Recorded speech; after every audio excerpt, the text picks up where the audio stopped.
What's happening, cats? It's another rainy day. Yeah, we can use the rain. Dreary day. But on the high side, I got to bring my wife home today from the hospital. Yeah, so she's home now and still recovering, but at least she's home. She's been in the hospital for probably over a month now. So it's a good thing to have her back home again. I'm sure some of you have dealt with cancer or have loved ones that have had or have cancer. And you know as well as I do that it is a terrible, terrible thing to have to go through. Not only for the person involved, but the whole family. So your prayers and concerns are very much appreciated here. Today I was thinking about cruise control on a motorcycle. Now correct me if I'm wrong, but I think 1989 was the first electronic cruise control that came out on the Ultra Classic. The bigger bikes would have the electronic cruise control, but the smaller bikes like the Fat Boy didn't come with that.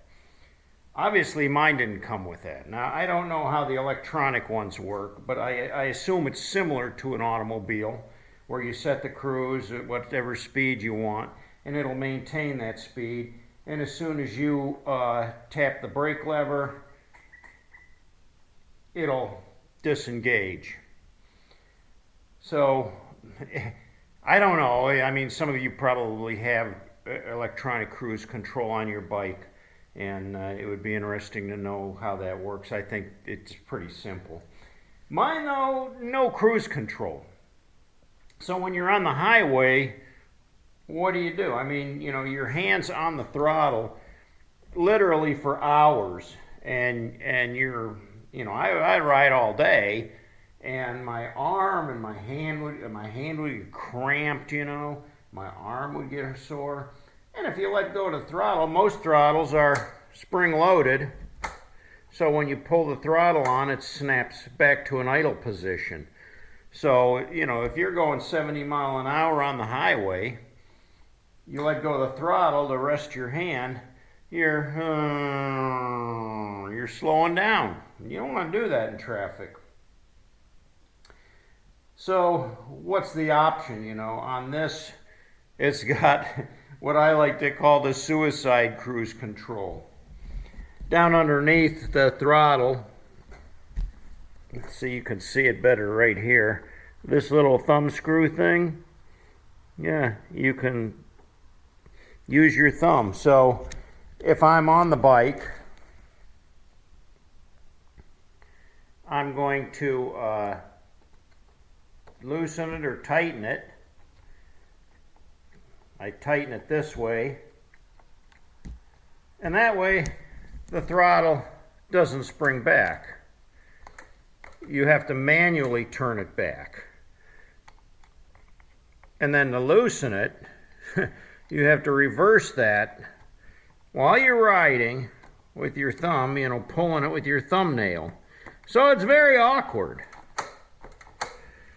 That's why I call it the suicide cruise control. So say I'm going on the highway, which I've done, and I set that thing, and I've got it set, maybe I'm running about, you know, 50 miles an hour, and I've got my throttle set right where I want it. I lock it in. Now I don't totally lock it, because if I crank it too tight, you can't even turn the throttle off, and you don't want that. So I'd have to get it just right where it would hold position, where I could rest my hand for a while. That throttle would stay in the same position without springing back. And if I had to real quick, I could grab it and twist it down and throttle down.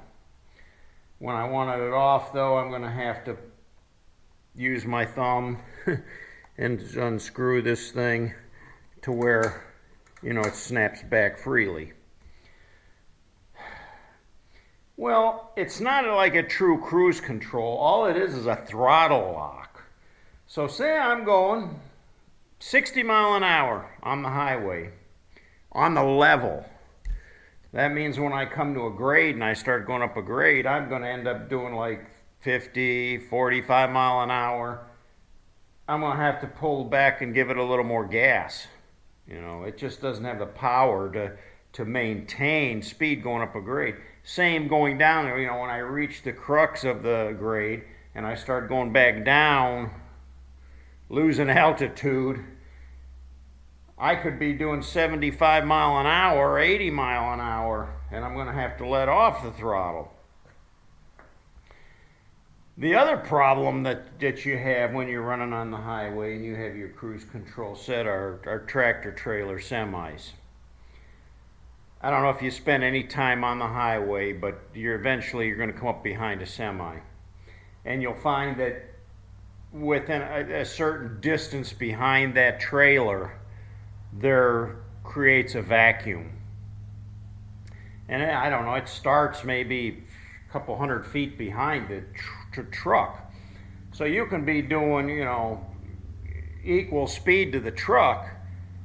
You hit that vacuum and all of a sudden, I mean, you actually get sucked faster into the back of that truck.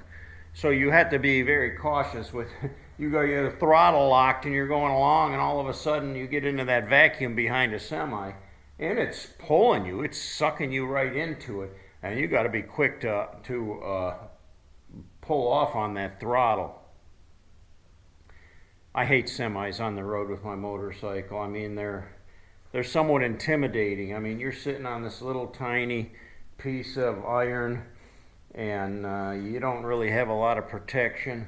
And here's this behemoth going down the road with, you know, the tires are humming and you come up on that thing, you just want to get around it. I just want to get around it. I mean, we call them 18-wheelers because they have 18 wheels, 18 tires, all going at the same time. Now, worst case scenario, one of those tires blows out. Have you ever seen a tractor trailer tire blow out on the highway? You don't want to be anywhere around there on a motorcycle when a semi-trailer blows.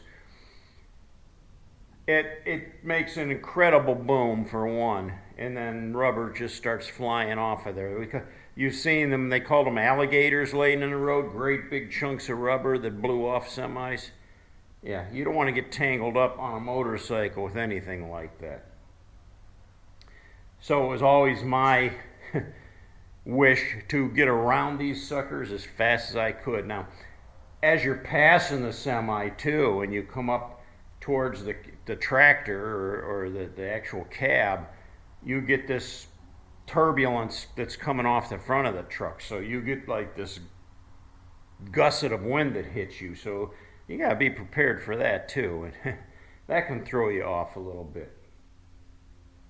So anyway, back to the cruise control. I wouldn't call this cruise control at all. I call it suicide, because once you lock that throttle down, you better well be paying attention to what's going on, because you're going to have to manually wrench that throttle off or else loosen it back up where it snaps back on its own. Yeah, I hate to use it. When I do, it's usually on the long ride when you got a nice long, and you know you're going to be on the highway for a long time and you got to rest your arm, you know, then I'll lock it down, rest my arm. As soon as my arm's rested, my hands feels better, I can get back on the throttle. I'm taking that thing off. I'm not leaving it on, because you forget that it's on there. It can cause you problems. You can't think fast enough in a situation to deal with that. So yeah, a little hairy, a little scary to use. I would much prefer to have an electronic cruise control, and I don't even know if there's one available for that I could put on this bike. I don't know, and I wouldn't even know how to do it. I'm not a good electrician for one. Wiring to me gets real confusing. I can do just about anything else, but I never had a good teaching or lessons in wiring.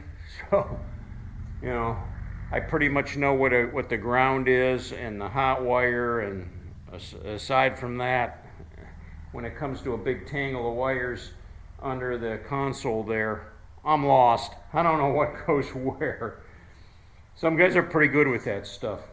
Not me. Well, anyway, that's pretty much what was on my mind today. I haven't been on the highway in a while. I try to stay off the highway if I can. I just prefer to hit the back roads, the country roads now, and just kind of take it easy. Of course, I haven't been doing any long road trips either, and those are the ones, you know, when you're on the highway all day long running, making a long run to Sturgis or out to the East Coast, or, you know, wherever I had been in the past. Haven't been doing any of that lately. You know, just taking little short rides around town, heading out into the country just to blow the stink off, you know, and enjoy the ride. Well, thanks for watching today. Give the video a thumbs up. If you haven't yet, please subscribe to the videos. I'd love to have you join us for this ride. Thanks for the prayers and the compassion for my wife. She's doing okay. She's fighting this thing. Been going on 4 years now, so that's pretty remarkable for her. But I think she's got a long road ahead of her yet. Well, cats, until next time, ride hard and die free.